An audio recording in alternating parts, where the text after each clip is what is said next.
વિહળધામ પાળિયાદ ખાતે બગસરા નાગરિક શરાફી સહકારી મંડળીની 42મી વાર્ષિક સાધારણ સભા યોજાઈ। બોટાદ જિલ્લાના પવિત્ર તીર્થધામ શ્રી વિહળધામ પાળિયાદ ખાતે બગસરા નાગરિક શરાફી સહકારી મંડળીની 42મી વાર્ષિક સાધારણ સભા ભક્તિમય અને ગૌરવપૂર્ણ વાતાવરણમાં યોજાઈ હતી।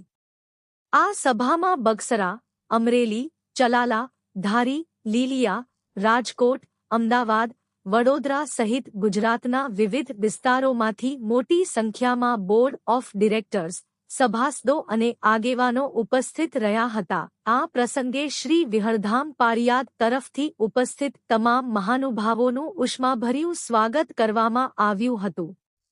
પરમ પૂજ્ય શ્રી 1008 મહામંડલેશ્વર નિર્મળાબા દ્વારા આશીર્વચનમાં શુભેચ્છા વ્યક્ત કરવામાં આવી હતી કે મંડળી સતત પ્રગતિના નવા શિખરો સર કરે, સહકારથી સમૃદ્ધિના ધ્યેયને વધુ મજબૂત બનાવે અને સમાજના છેવાડાના માનવી સુધી આર્થિક વિકાસના લાભો પહોંચાડતી રહે। પૂજ્ય શ્રી ભૈલુબાપુ દ્વારા જણાવાયું હતું કે કવિશ્રી ઝવેરચંદ મેઘાણીજીની કર્મભૂમિ બગસરાથી શ્રી વિહળધામ ખાતે વાર્ષિક સાધારણ સભાનું આયોજન થવું ગૌરવની બાબત છે અને પ્રોત્સાહન પાઠવવામાં આવ્યું। બગસરા નાગરિક શરાફી સહકારી મંડળી દ્વારા છેલ્લા 42 વર્ષથી સહકારી ક્ષેત્રે કરાયેલ સેવાકાર્ય, પારદર્શક વહીવટ, સભાસદ કેન્દ્રિત અભિગમ અને સતત પ્રગતિની પ્રશંસા કરવામાં આવી હતી। ગુજરાતમાં પ્રથમ ક્રમે સ્થાન પ્રાપ્ત કરનાર આ મંડળીના ચેરમેન શ્રી રશ્વિનભાઈ ડોડિયા તથા બોર્ડ ઓફ ડિરેક્ટર્સ, મેનેજમેન્ટ અને સભાસદોને અભિનંદન પાઠવવામાં આવ્યા હતા। સભા અંતે સર્વે સભાસદોના ઉજ્જવળ ભવિષ્ય, સુખ, સમૃદ્ધિ અને મંડળીના ઉત્તરોત્તર વિકાસ માટે પરમ પૂજ્ય શ્રી રાઘવેન્દ્ર સરકાર અને પૂજ્ય શ્રી વિહાનાથના ચરણોમાં પ્રાર્થના કરવામાં આવી। બ્યુરો રિપોર્ટ વિપુલ તાવિયા, SS2 ન્યૂઝ, બોટાદ। હું કંચનબેન વિનુભાઈ રાદડિયા, ઠક્કર બાપાનગર વિધાનસભાના ધારાસભ્ય। આ બગસરા નાગરિક શરાફી સહકારી મંડળીની 42મી સાધારણ વાર્ષિક સભા છે।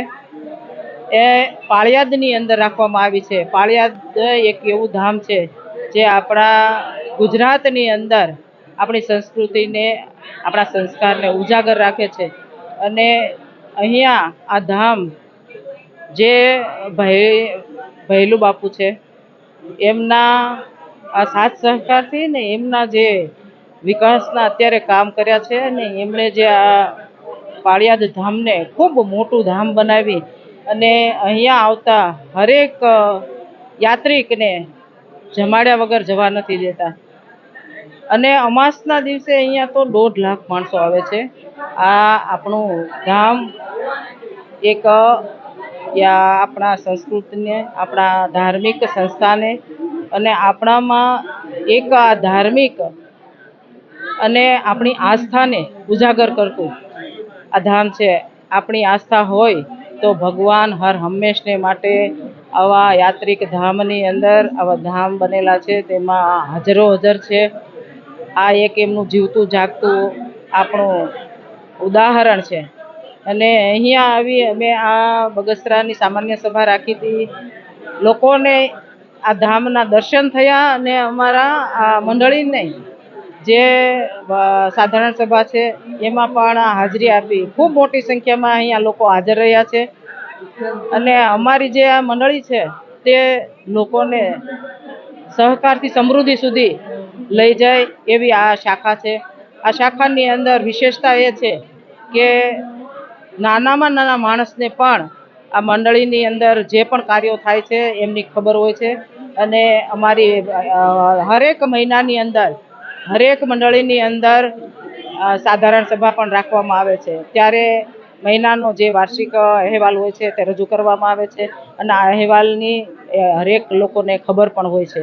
એટલે આ મંડળીની ખાસિયત એ છે કે એમણે અમારા જે રશ્મિનભાઈ ડોડિયા છે અધ્યક્ષાપક, એમણે 100 રૂપિયાથી માંડીને ઉઘરાવીને અત્યારે સભાસદો બનાવ્યા હતા। અત્યારે 25,000 સભાસદો બનેલા છે અને આ મંડળીને ખૂબ આગળ લઈ ગયા છે. રશ્મિનભાઈની ખૂબ મહેનત છે, એમની આખી ટીમને પણ અભિનંદન કે આ મંડળીને એક ઊંચાઈ તરફ લઈ ગયા છે અને આખા ગુજરાતની અંદર આ પ્રથમ નંબરે આવેલી આ મંડળી છે.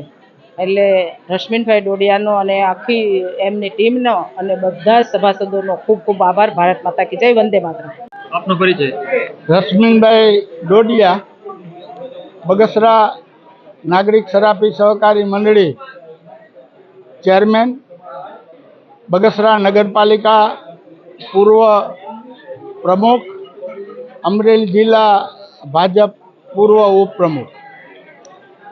આજરોજ અમારી મંડળીની 42મી વાર્ષિક સાધારણ સભા વિહળધામ પવિત્ર જગ્યા પાળિયાદ મુકામે પૂજ્ય બાની અને ભૈલુભાઈ ની હાજરીમાં અમારા કુલ 9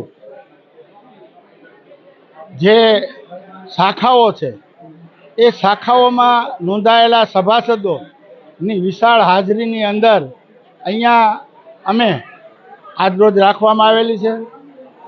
ગુજરાતની અંદર 6,500થી વધારે સરાફી સહકારી મંડળીઓ આવેલી છે. એની અંદર આમ જોઈએ તો છેલ્લા 7 વર્ષમાં 5 વર્ષથી અમે બીજા ક્રમે નફાના ધોરણે અને વ્યવસ્થાના ધોરણે આવતા હતા. છેલ્લે ગયા વર્ષે અમારે પ્રથમ ક્રમાંક એ અમારી મંડળીને ગુજરાતભરની અંદર મળેલો. એ સમયે 5 કરોડ અને 64 લાખનું નફો થયેલો.